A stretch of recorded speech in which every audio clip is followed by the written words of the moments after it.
Hello mga Kanoypi! For today's video ay gagawa tayo ng napakasarap na panghimagas at napakadali pang gawin. At gagamit lang tayo ng 4 na sangkap. Opo, 4 na sangkap lang. Kung excited ka na, umpisahan na natin. Sa pinainit na kawali, tunawin natin ang 1 tablespoon butter. Kung walang butter, pwede rin naman ang margarine. Kapag natunaw na, ilagay na natin ang 1 cup condensed milk.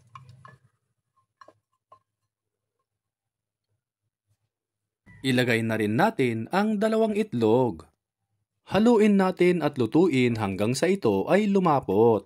Kung nakaabot ka sa part na ito ng video, paki-comment naman kung saang lugar kayo nanonood para alam namin kung saan nakaabot ang video na ito.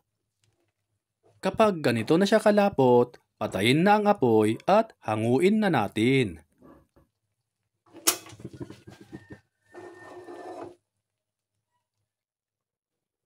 I-add natin gradually ang crushed graham. Haluin ng maigi hanggang sa ito ay maging well combined. By the way, shoutout nga pala kay Ma'am Marcris Alegata Yang from Australia, Jovelyn Kulakbang Miro from Dubai, at kay Sir Paulino Quijano Valdez Jr. of Cabanatuan City, Nueva Ecija. At sa lahat ng ating avid followers and viewers worldwide, maraming salamat po sa inyong lahat.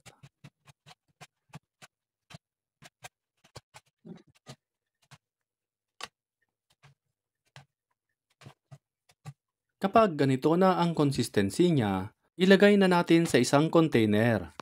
I-flatten natin ito at pantayin.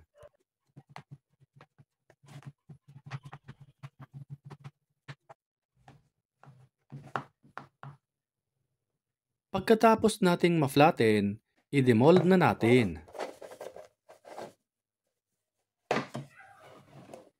I-cut natin para ma-share sa ating kapamilya. Kayo na ang bahala kung gaano kalalaki ang cut na gusto ninyo. Pwede rin siyang balutin na parang yema.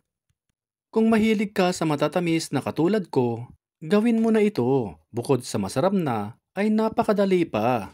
At siguradong magugustuhan ito ng buong pamilya, lalo na ang mga bata. Kung nagustuhan mo ang video na ito, i-share at itag mo na ito sa mga friends and families mo.